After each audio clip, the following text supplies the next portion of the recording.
get recording. All right, we are recording. And we're going to be starting on page 54, so you can dial that up. And before we dive into the text, is there anything that you all want to lead off with? Any new business, old business? What would that be from this past week? Yes. I can't see you hardly. Push the got it button. Okay, I thought so, but I was afraid that I'd screw it up. Thank you. You're very welcome. Anything from this week that you're thinking about? Anything that you want to get off your chest before we dive into new material? Well, I was listening to this podcast about a physician who's also a son who's taking care of his father who has Alzheimer's, and he finally came to realize it's called, what did he call it? Therapeutic deception. Therapeutic what? Deception. Okay. Meaning the example he gave was his father who has Alzheimer's insists the caregiver should not be paid. And he says, no, Dad, we have to pay her. She's taking care. There's no such thing. And finally, and so one day he came to visit his father. The caregiver was kicked out. So talked to the caregiver, and finally he came to the realization, goes to his father and says, this is the caregiver. She is not being paid. And the father is happy. So meaning, who does it harm? Mm-hmm. He says, play along. That's his new reality. Okay. So some of us have that moral thing, and I understand what he meant. It was so difficult for him to make that lie. But when he said, who is it harming? That's his reality. Play along, and everything's okay. Yeah. Good. Interesting. Yeah. Yeah. So if John Gibson were here, he'd be saying, yeah, Dave told me it's okay to lie. So kind of one of his stock comments. That's probably very common, Ellen, in the dementia world. Yeah. Yeah. I guess, yeah. Instead of getting them upset or rattling them. Right. Yeah. Mm-hmm. Okay, page 54. We're going to jump in. Last sentence of the second full paragraph. And this letter, as we recall, is a letter to a priest. Brother Lawrence is asking for his opinion on his sort of brand of spiritual formation, his brand of the spiritual life, which is all presence. And he has been taking time in the first part of the letter to talk about things that have been troubling him, right? He starts out that, first of all, his experience is not in any books that he can find. So the way that he's experiencing this presence, the way he's experiencing connection with his God, he's not finding in any books. So that means it's not being taught.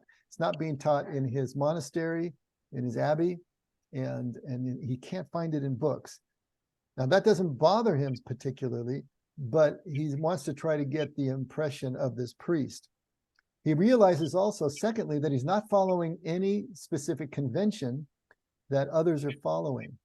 So he states this one woman who talked about that there were three parts to her spiritual life. And the first one was a servile fear. And then that is followed by the increased hope of eternal life and consummated in pure love. And he says, I don't follow that. And in fact, these were the things that were really, hanging me up when I first started my religious life, trying to live under some kind of system like that. Because he has no fear of punishment. So there is no servile fear in Brother Lawrence. In fact, God, he finds, is always blessing him no matter what. Even when he messes up and he feels that he has sinned and he should be punished, he only gets a blessing from God. When he is contemplating what a wretched creature he is, he only gets blessed and accepted by God. And so his experience of God is so different than his fellows that he's had to worry about that, he is worried that the presumption that he achieved this connection with God so easily, I guess we would say intuitively, when others have had such a difficult time with it and continue to have a difficult time. He's uneasy about that. And finally, he's uneasy that there might be something that he's missing that will damn him. Maybe he's just deluding himself. If you look at the last sentence, he says, I was sometimes troubled by the thought that it was presumptuous of me to think that I had achieved quickly what others achieved only with difficulty. At other times, by the thought that I was deliberately damning myself, that there was no salvation for me.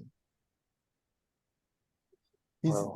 He's thinking about the fact that maybe he missed something, you know, he's experiencing God and just all of this goodness and all of these blessings. And it's been easy for him where others have struggled so greatly. He doesn't see this anywhere in any of the books and any of the teaching around him. Maybe is he missing something? And so those thoughts sometimes are troubling him. And so he's trying to work through all of this, you know. We're worried by not having the same kind of experience that others are having, not conforming to the teaching of others. So now we start the next paragraph. Just as I thought I must live out my life beset by these difficulties and anxieties, all the ones that we just talked about, which parenthetically in no way lessened my confidence in God and which only increased my faith. So there's Lawrence always going against the grain. You know, even though cognitively he may be worried about these things, his confidence in God is not lessened, and his faith, he feels, was increased. I suddenly found myself changed, and my soul, which up till then was always disturbed, experienced a profound interior peace, as if it had found its center and a place of peace. So he's struggling. Remember, he talks about those 10 years of struggle. This is the period he's talking about.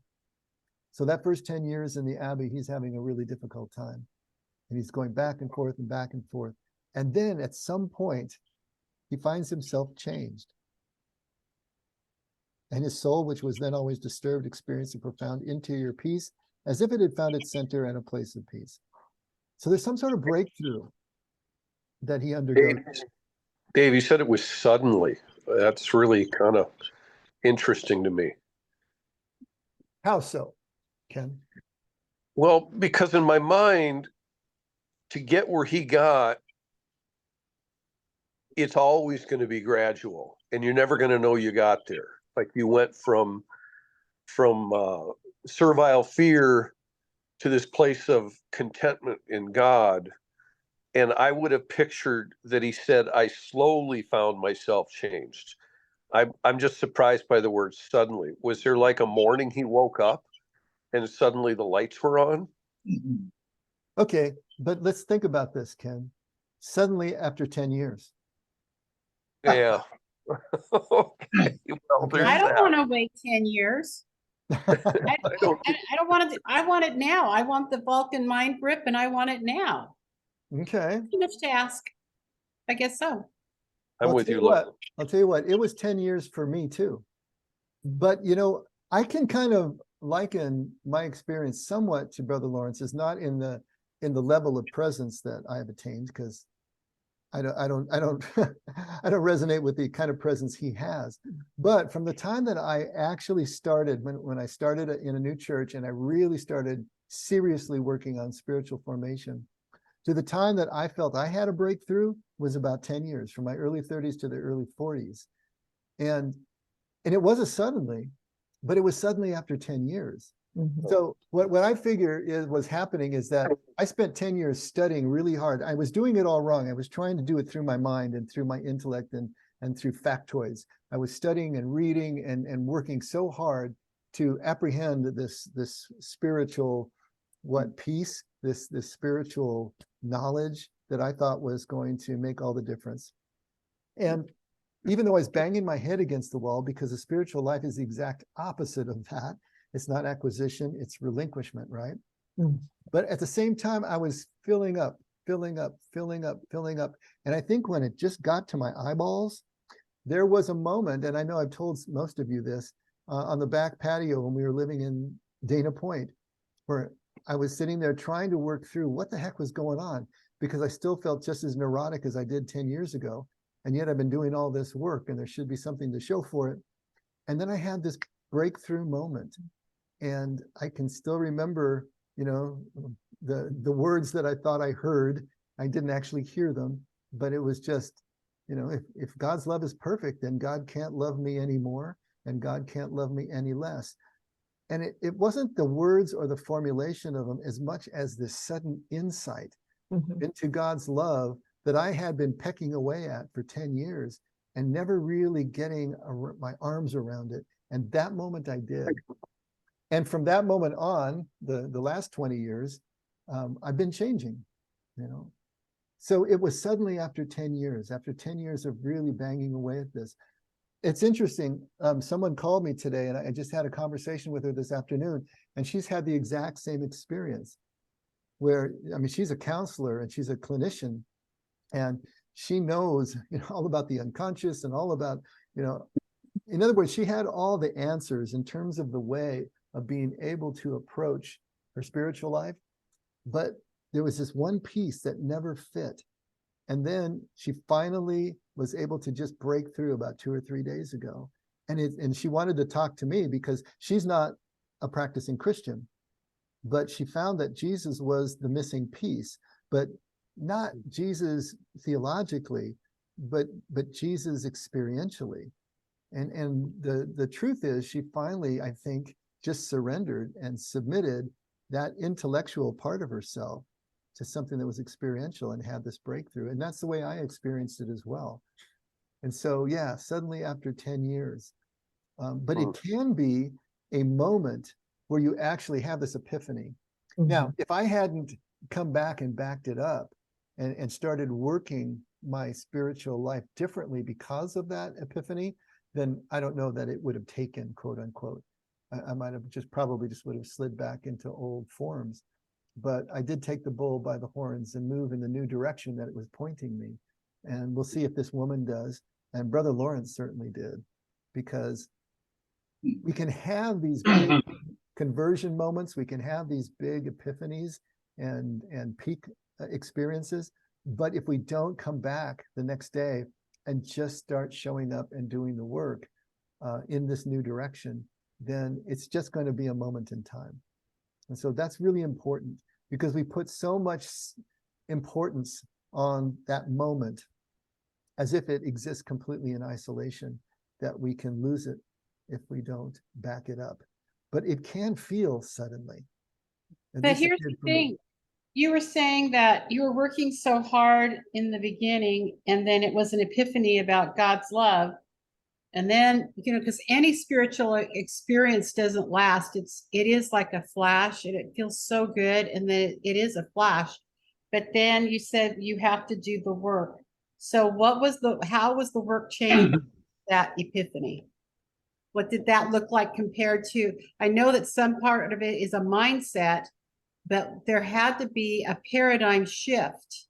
So what's the shift from what you were doing before? You have your epiphany, and now you're still doing the work. What does that look like and mean?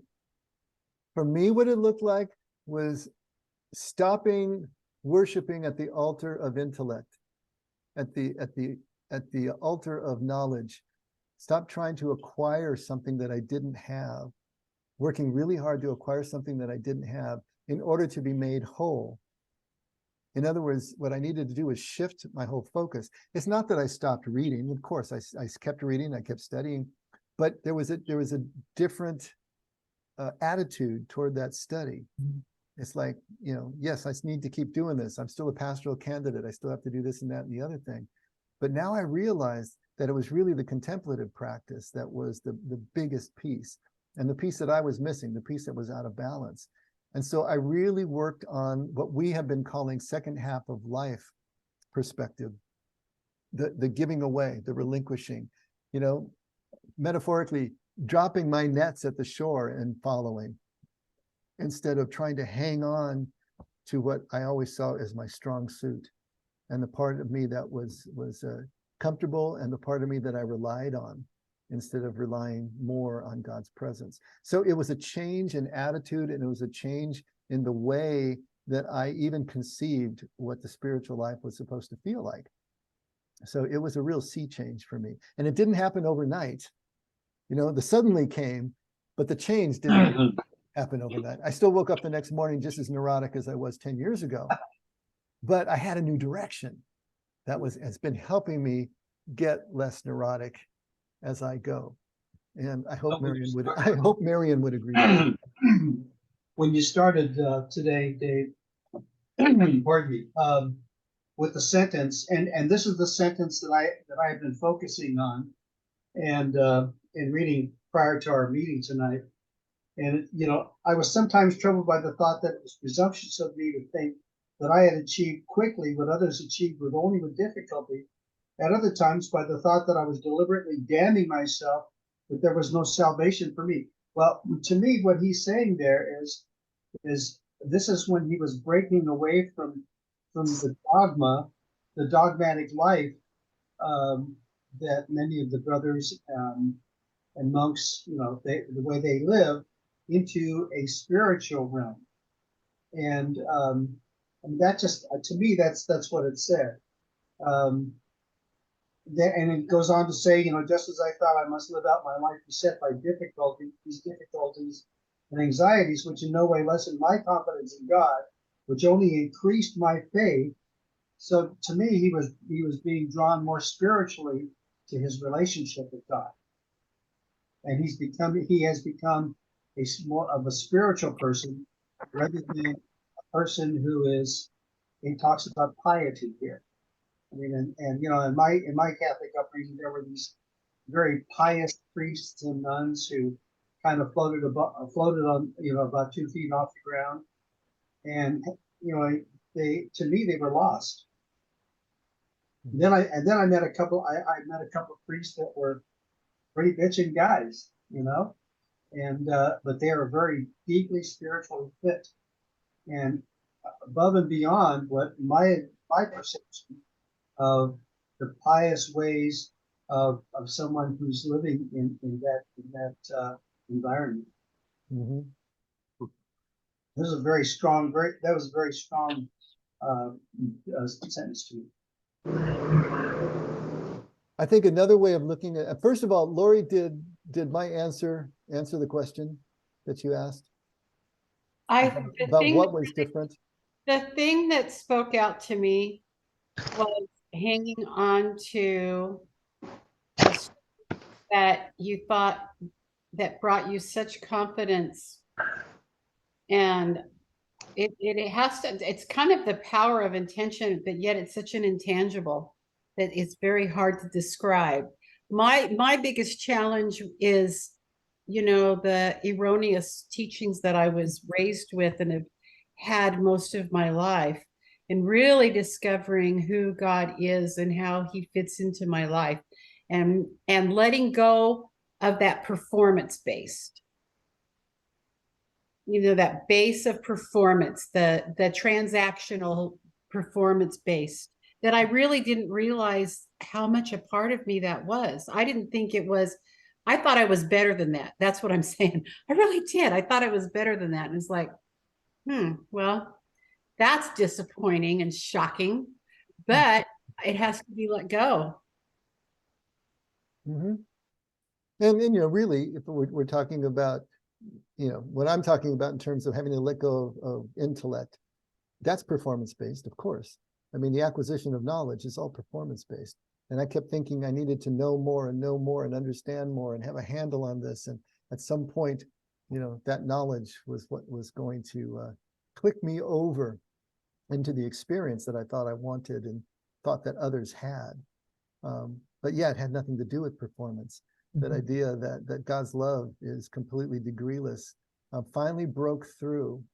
And I guess another way to look at this, what changed in me, and I think what changed in Brother Lawrence, is I was finally able to give myself permission to sand my lumber against the grain, right? I gave myself permission to be able to think in a different direction and not feel that something was always wrong because I wasn't lining up with the people around me. And I think one of the reasons it took me 10 years, and maybe Brother Lawrence too, is because I didn't have anybody in my actual faith community reinforcing anything that I was doing. In fact, they were all against what I was doing and warning me against it. So I was really finding myself on my own trying to figure this out. I think if Lawrence and any of us are in a community that's reinforcing the direction and the principles that we're starting to become convinced of, I think it can accelerate the process, certainly. And I did have some of those voices in my life, but not in my home community. And so I think it took me longer because of all that, and maybe just because I'm hard-headed. But I think this idea of giving permission, I try to do that with the people that I'm working with. You say, take permission to be able to walk a different path, march to a different drummer, and realize you're going to disappoint people, and that's got to be okay with you if you're really going to walk this path. But I think what it sounds like is Brother Lawrence finally got his own permission to be able to do it his way. He's asking this priest what he thinks, and like I said, I'm not sure he's asking so much or he's trying to teach in kind of a sideways way, but at a certain point, he's going to tell us, even in this letter, he doesn't really need anybody's permission anymore. He knows that he has this connection with God, and he's going to continue to follow it. And that's a very bold and a very beautiful thing. So I want to add two things. One, I understand what you mean about the insight. I don't have my spiritual insight. Wait, but I understand it in chemistry. I failed chemistry badly the first time. It's the memorizing of the formulas. It's memorizing the valences, positive, negative, memorizing this. I failed. So I took it a second time. Wait a minute. I'm sorry. Oh, Ellen. Okay, so I took it the second time, like years later, and study. Finally, I got it because it's not the formula and the positives, negatives, and the ions. It's the concept of the atom and the molecules, and I enjoyed it. And it's what you're saying too. It took years and took years. It's not like it was suddenly an insight. I finally got it. So that I think that's kind of parallel in the secular world. I think absolutely it is. Yes. My second point too was that with Brother Lawrence saying, "Oh yeah, I have inner peace." How I got to it too. It's not written in the books. So now I'm saying all these conventional teachings that John had, that I had, that Lori had, like you said, it's performance based. They're all wrong on the face of it. Yeah. They're wrong when it comes to the love of God.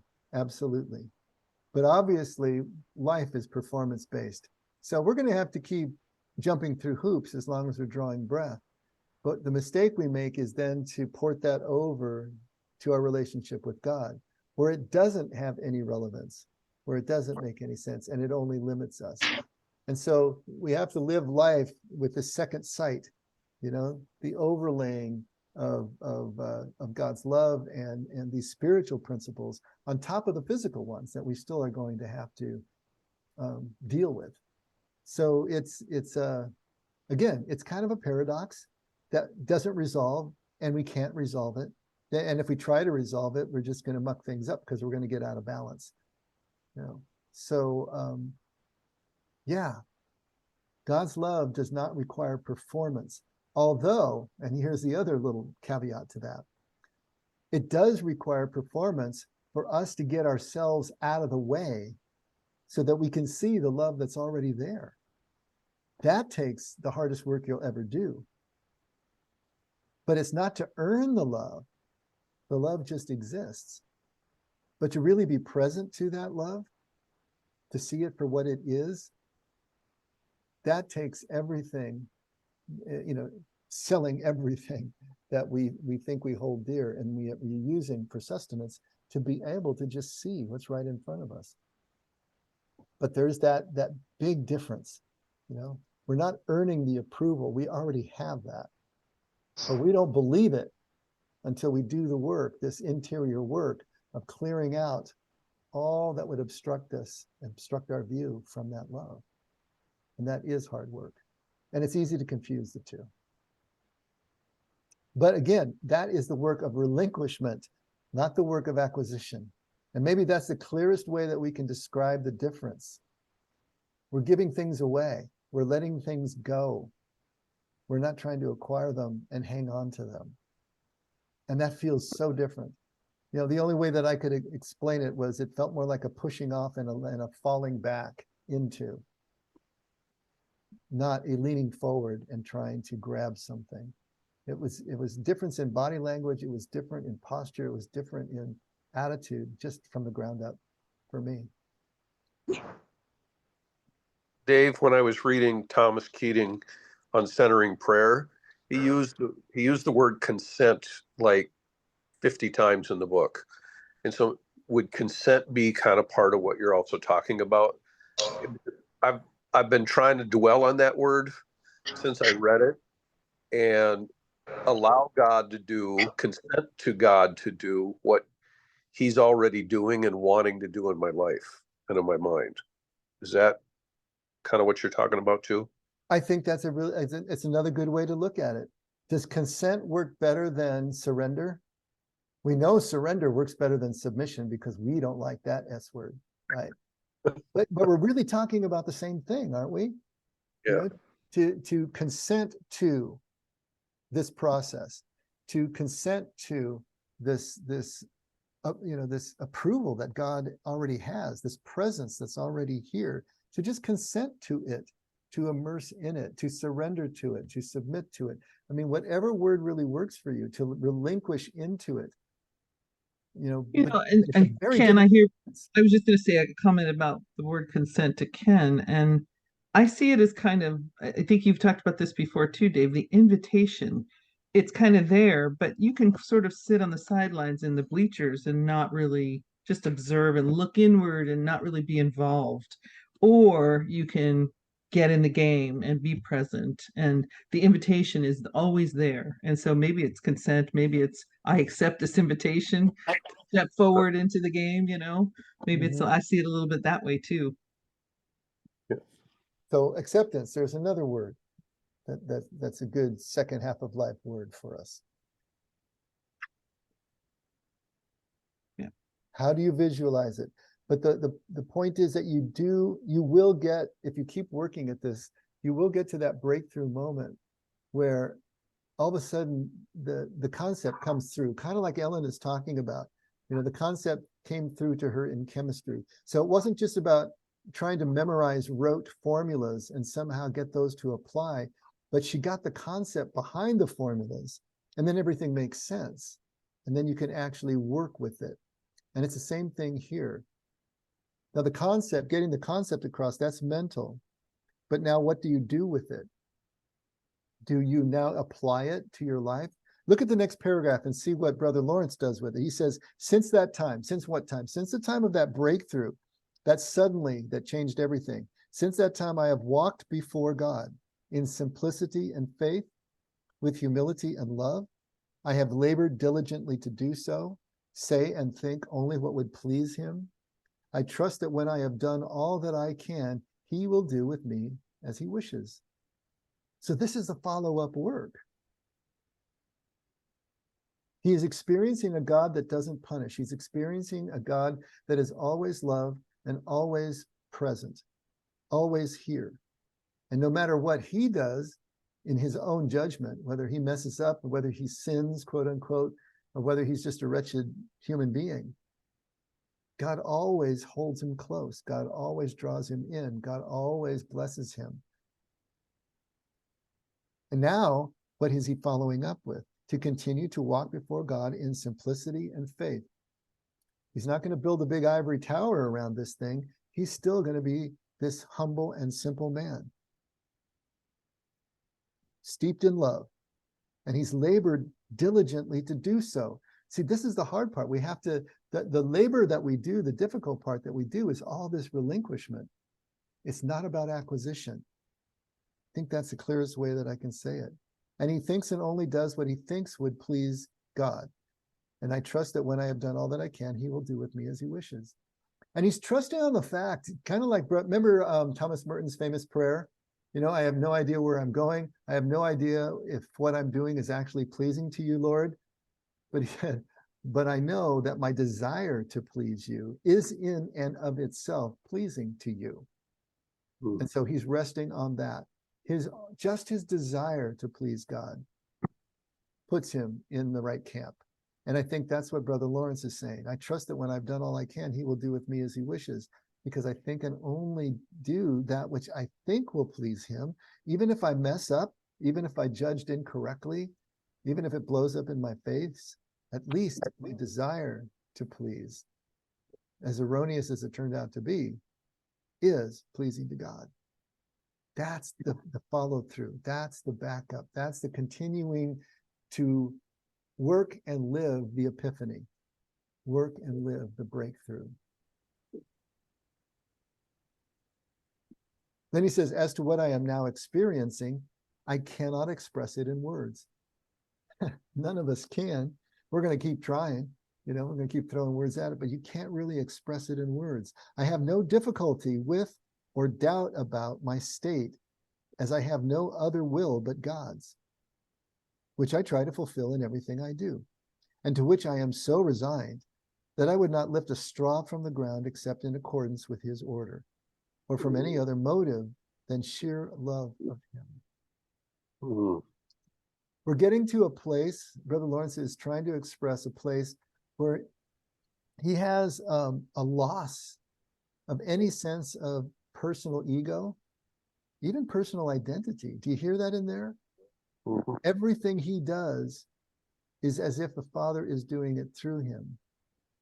It's exactly what Jesus said. He says, I don't do anything on my own initiative. I only do what the Father shows me to do, or the Father is doing through me.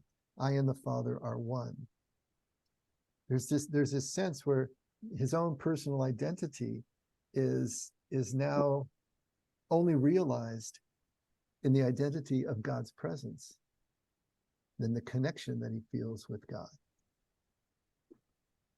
That's an amazing statement.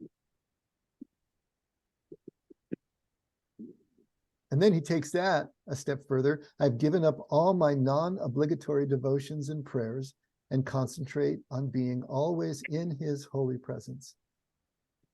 I keep myself in his presence by simple attentiveness and a loving gaze upon God, which I can call the actual presence of God. Or to put it more clearly, an habitual, silent, and secret conversation of the soul with God, which I think we can infer is wordless. It's a silent, secret, wordless conversation of the soul with God, which sometimes causes me interior and often exterior happiness and joy so great that in order to moderate them and prevent their outward manifestation, I am obliged to resort to behavior that seems more foolishness than piety. Now he made that same statement earlier in another letter, so he's repeating it here. But I wish I could see what that looks like. What's he actually doing to try to keep his happy feet still? You know, it's kind of an interesting thing he's talking about here. So he gives up all the devotions that aren't obligatory. He doesn't need them anymore. He's like one of those desert critters that gets all the water it needs from the food it eats. Doesn't need to drink anything. He doesn't need that anymore because he's living. His life has become a prayer. He's not saying prayers anymore. The prayers are saying him. And so he doesn't need those anymore. But he still follows the rule of the house. And when he's obliged to be at chapel, he's there. And he does what he's supposed to do. But if he doesn't, then never mind to him, because he's always in God's presence.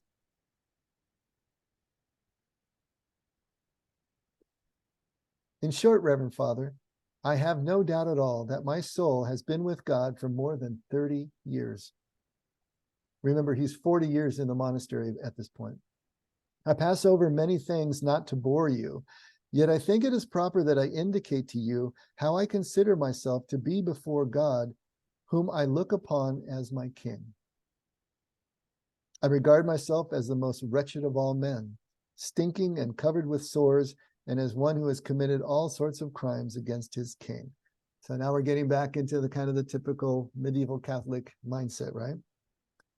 Then he says, overcome by remorse, I confess all my wickedness to him, ask his pardon, and abandon myself entirely to him to do with as he will. But this king, filled with goodness and mercy, far from chastising me, lovingly embraces me, makes me eat at his table, serves me with his own hands, gives me the keys of his treasures, and treats me as his favorite. He talks with me and is delighted with me in 1,001 ways. He forgives me and relieves me of my principal bad habits without talking about them. That is such a great image. I love that. He forgives me and relieves me of my principal bad habits without talking about them. Wow.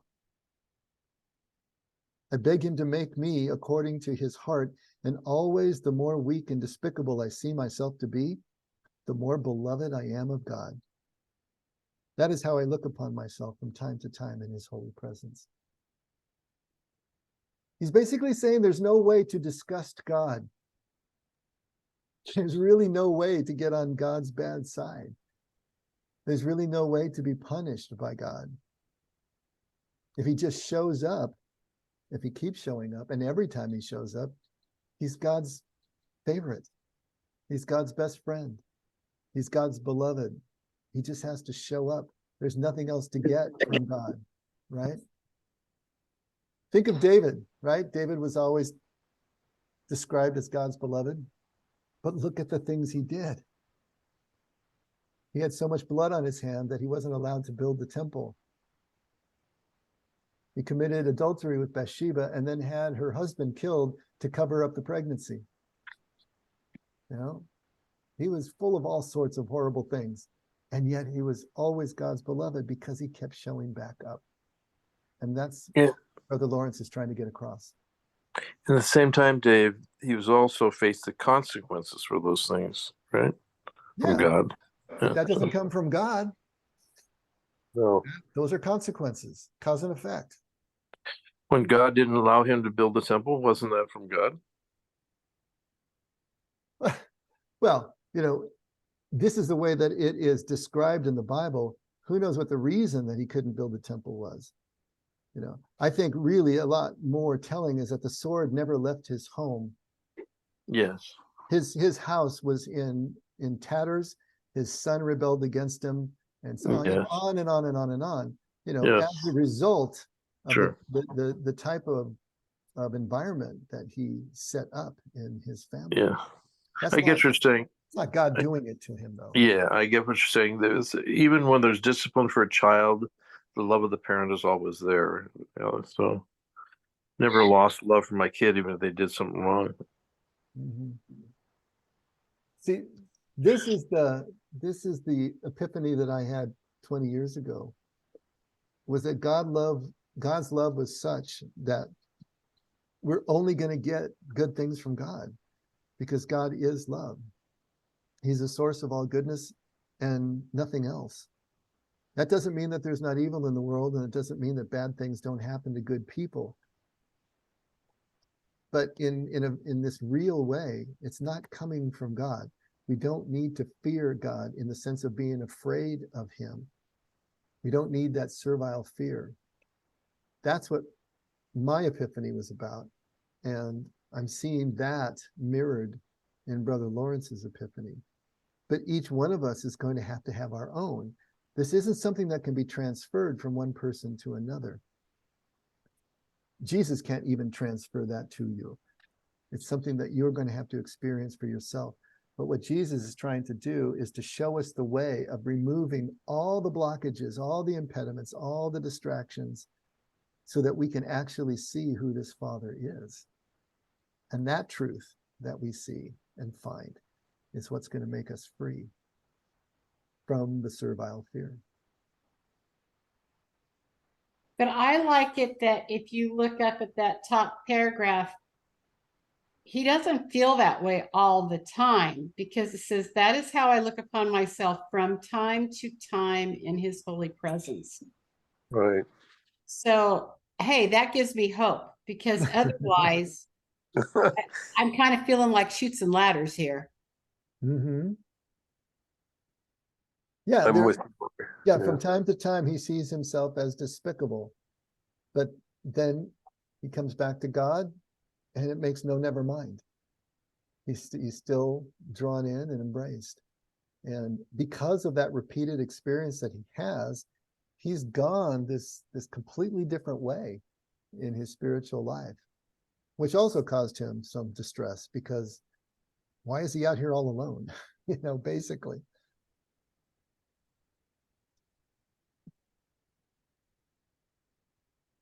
Oh, beautiful. So he talks about his most usual method is simple attentiveness and a loving gaze upon God.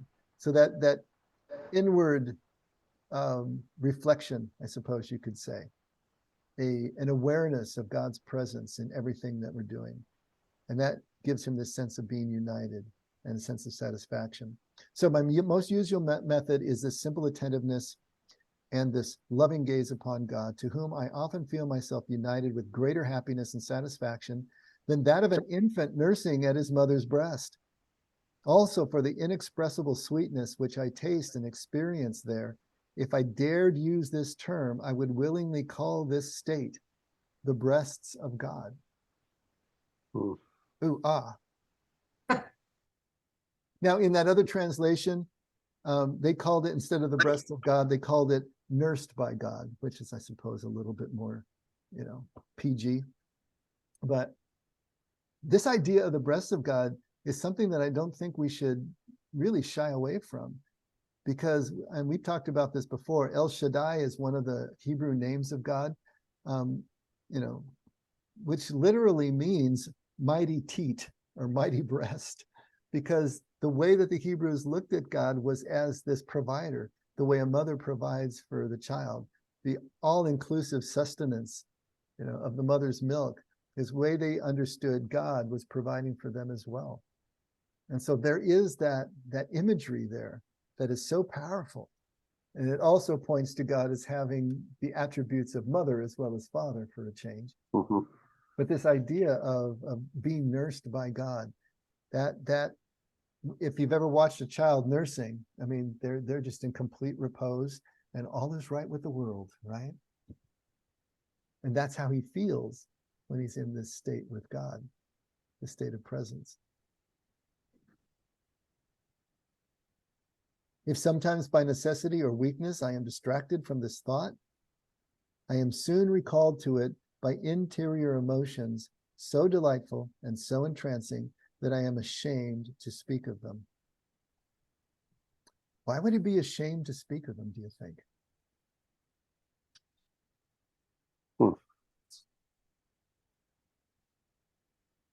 I don't know, maybe if he does, he says, oh, well, see, look how special I am. You guys are not.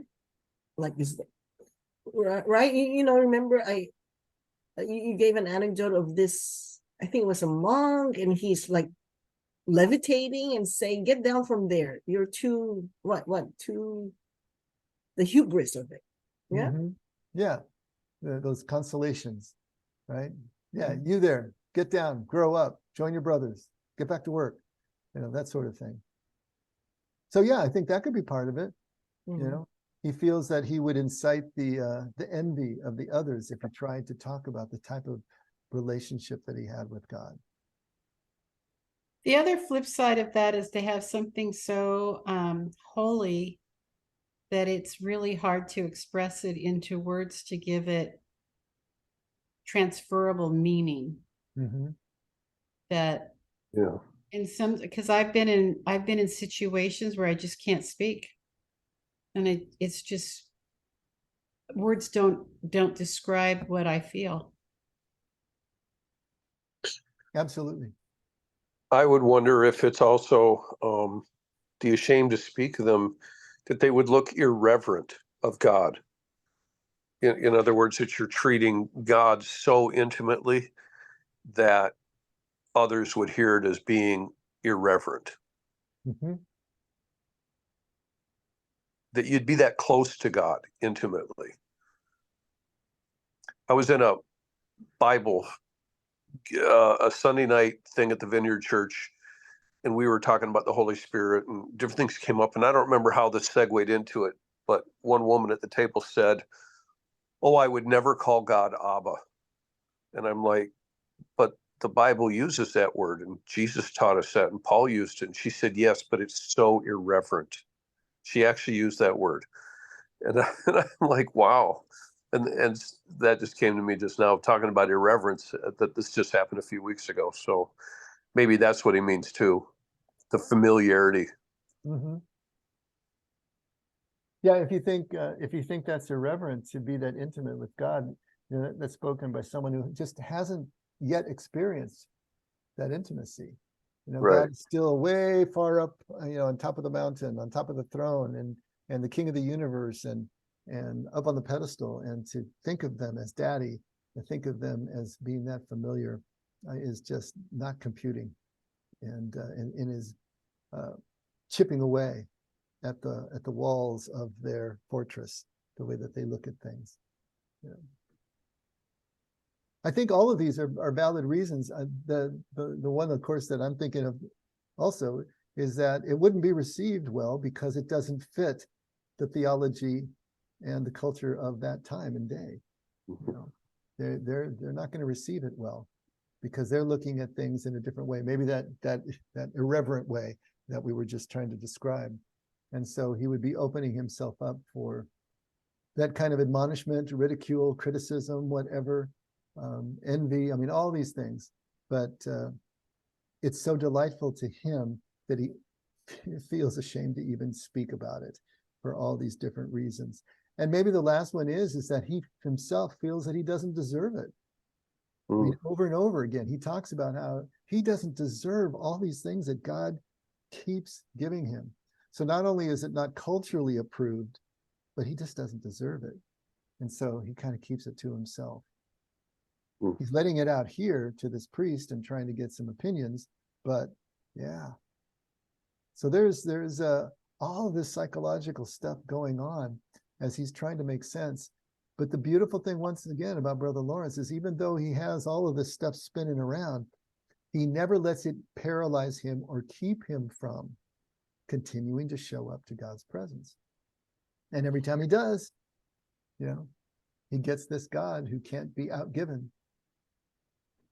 And that continues to reinforce his experience and his faith and his trust.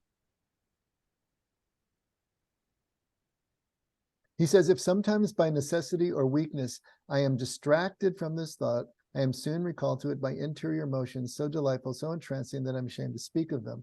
I would beg you, Reverend Father, to reflect on my gross imperfections, of which you are fully aware, rather than on the great graces with which God favors my soul, wholly unworthy and ungrateful as I am. And to our ears, maybe to my ears, you know, that kind of is like an overstated humility. You know, is it like, you know, is he really just laying this on a little too thick right now?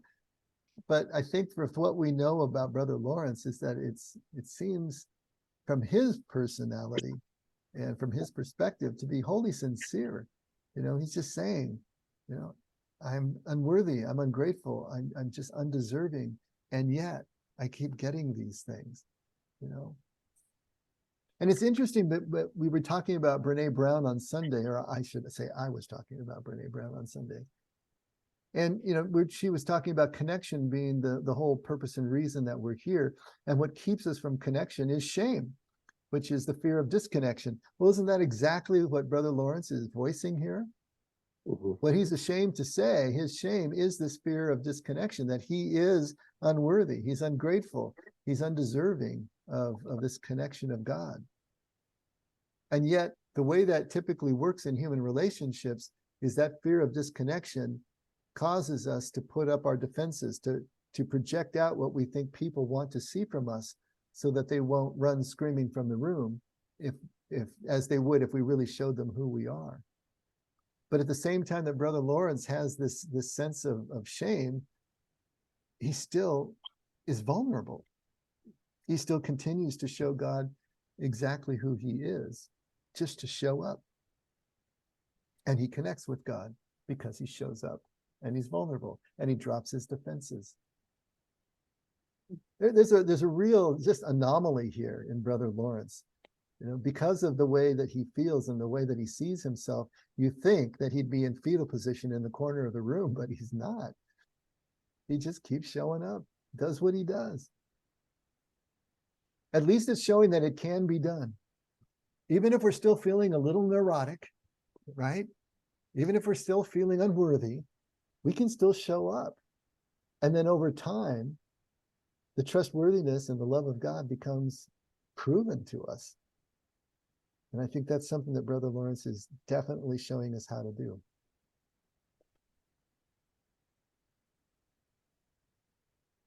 See, the one thing I feel is contradictory. He says, I am unworthy and ungrateful as I am. But then the paragraph before that is saying, I am his favorite. And he shows me all these, great favors, right? Mm-hmm. It But it's seems, not contradictory from Lawrence's point of view because that's how he sees himself. But he recognizes that's not how God sees him. But it doesn't seem to change his view of himself. He keeps coming back to this place that he's just totally unworthy. He's just a screw up, but God doesn't care. And it kind of sweetens things a little bit, right? If you don't deserve it, you're getting this, this good treatment. What if someone does something that's so bad that it's horrible, and does the Bible and God totally forgive them? How does that work? The answer is yes. How it works is something that we really can't answer because it's really, really difficult for us to approach or really get our arms around perfect, unconditional, degreeless love. But that's what we're up against. We're up against this thing that is so unworldly and alien to our experience, which is why it's so hard. When something seems too good to be true in our experience, it's because it is, right? But here's a case in which the good news is so good. The good news is there is no bad news. The good news is we can always be forgiven. There is nothing that we can do that is so bad that we can't be forgiven. And when Jesus talks about the one unforgivable sin, what he's talking about is simply the act of not accepting the forgiveness that's being offered. What other way can you understand blasphemy of the Holy Spirit? If the Holy Spirit is the agency that draws us into God, to blaspheme that, to reject that, is to reject the forgiveness that's being offered, to reject the connection that's being offered, and to keep on rejecting it. That's the only thing that's unforgivable because we're just not accepting forgiveness. But other than that, there's nothing. So we can go down the list of all the horrible things that we think should disqualify us from God's love, but that's not the way God sees it. William? Were you gonna say something? Oh, I thought you were. No, I was gonna say too, Linda. I was reading an article about Jeffrey Dahmer. The horrible Jeffrey Dahmer, all the horrible things he did, and he was in prison. By the end of his life, this person was writing about his, transformation into forgiveness, and then people forgave him. I find it like evil. Whatever he did was so evil that, yes, in my human capacity, I said no. But so he came to a different place in his life and did that. But I heard that his cellmate killed him in prison. Yeah. Because he heard his stomach growling. Oh. Sorry. Little humor there. But the larger point is that we typically are outraged when we hear these jailhouse conversions, because it doesn't seem fair to us. that, you know, at that late stage, having done all the horrible things this person did, suddenly they can just convert to Christianity, give their lives to Christ, and suddenly they're alle in. But isn't that exactly what the Gospels portray? Isn't that Right. exactly what Jesus is portraying? You know, what about the thief on the cross? Today you're with me in paradise. What about the laborers who come early in the morning, midday, and with an hour to go, and they all get paid the same? What about the prodigal son? Over and over and over again, Jesus is trying to get through to us that this outrage over the injustice of perfect love is exactly what we need to get over if we're ever going to move into kingdom, into the realm of God's presence and love. But God's perfect love is unjust. That's the rub, because he's always unbalancing the scales of justice in our favor. We don't deserve what we get. Isn't that the definition of grace, unmerited favor, right? And this is Sure. exactly what Lawrence is talking about. You know, he's talking about no matter what I do, no matter who I think I am, God doesn't care. He loves And him. He's loving me. And it's super hard to understand because we live in this world that is, you know, performance based, and it's a punitive world too. We live in a punitive world. It's all around us in different degrees. So it's really hard for us to understand that in terms of the fairness word. But yeah, you're right. Yeah. It's a concept that's hard to grasp. Kathy, I've got a phrase I stole it from somebody and can't remember who I stole it from a few months ago. America loves to hang its horse thieves still. It's not just an old West thing. We really relish bad guys getting theirs, hanging our horse thieves. Yeah. So the Judgment. world, yeah, I'm sorry, Allison, what did you say? Nothing. It's just judgment and things. It's funny that this is being brought up because it's reminding me. Someone posted something on I don't know, some social media a couple weeks ago, and they asked, like, what do you think the greatest sin is? And I sat back and thought about it. For me, in my opinion, like, and I'll tie this back together, is it all starts with judging, like having your own opinion on what everything's going on. Like, this is right, this is wrong, this is right, this is wrong. And you know, someone came back, it was really funny, and they were so offended. They're like, don't you know? And they were like reading scripture, and they were like writing back verses. Murder is like the largest sin you could ever do, and it says it here, here, and here. And I'm like, okay, but you're, you know, judging. And I didn't respond, but you know, for me, and I love that you asked that question, Linda, because I think so many people ask that, and it's not just like it's simple things that can be done that we do throughout our day that bring us shame and wonder if, like, is this wrong or is that person bad? But in jail, when you go to jail or when you go to prison, there's actually a book that has been out for a while that all the inmates have access to. And this book is called We're All Doing Time. And it talks about contemplative, exactly what you teach about meditating and like teaching, like, you have done this thing as a person, but that doesn't have to define you. Like, you get to get into action like Jesus talks about, and like Dave's teaching, and like Brother Lawrence is kind of talking about, is like get into action of getting present and get connected and work through that shame and stuff like that. It's such a beautiful thing. And I forgot how I was tying it back in, but that's where we are. Yes. That is perfect. You know, and I think that really is the frontier. I mean, the breakthrough that Brother Lawrence describes, the breakthrough I was trying to describe to you, the breakthrough this woman I talked to today, and every one of us, the breakthrough is really getting over the outrage of the injustice of perfect love.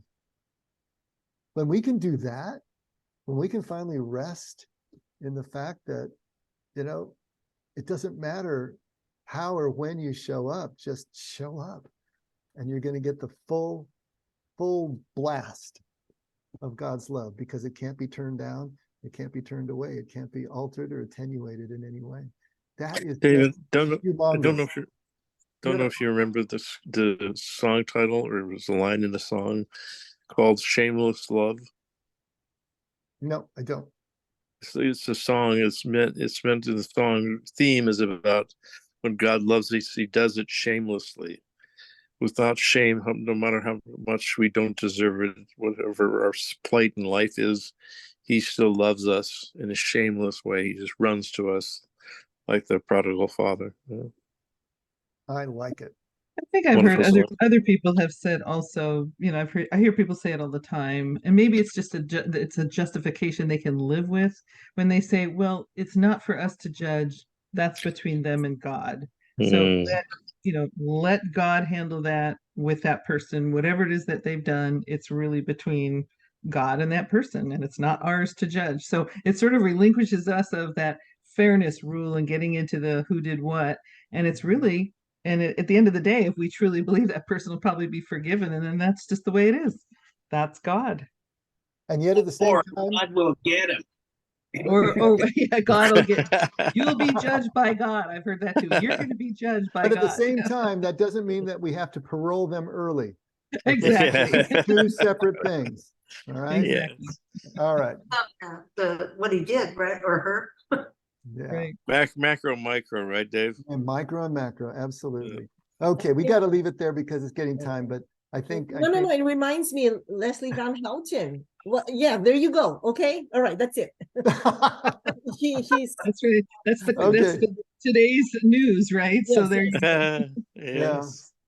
At least I don't think there's any way that she's a threat to society anymore at this point. So however you feel about that, how God feels about her is exactly as if she was still this perfect infant What's her suckling name? at his breast, right? I mean, it's that pure. And that's the hardest thing for us to get our heads around and our hearts around. But that's the key. That's the key to it all. What's All her right. name? I'm sorry, Linda, really quickly. I'm sorry. What's her name? Leslie one- Van Houten. She was one of Charles Manson's. Oh. Okay. Okay, Scotty, over to you. Lord, we just want to pray and thank you for the time we spent discovering new things and just considering how great your love is and how we should act towards one another. We just want to pray a prayer of gratitude and thanksgiving, Lord, for all that you do for us, all that you make possible for us, and the very way you see us, which of course is reflected in the way you treat us. May we pick up on those attributes so we can truly be called without shame your children. We thank you. We praise your holy name. Lord Jesus, it's your name that we pray in. Amen. Amen. All right. Thanks, everybody. Another barn burner. Thank you. It was All right. great. Have a It good was rest of the good. week. We'll see you on Sunday. Yeah. Thank you. Well, I wish was. Hey, Vaughn, I really appreciated that Dharma joke, by the way. I saw you laughing. I got it. Great minds run the same gutter. Bye, guys. Good Good night. night. Good night, Kathy. Wish I was there for Sunday. And Vaughn and Taking Jordana lunch and on Linda. Sunday. Okay. See you See you guys guys on this weekend. Sunday. Okay. Bye-bye. Ah.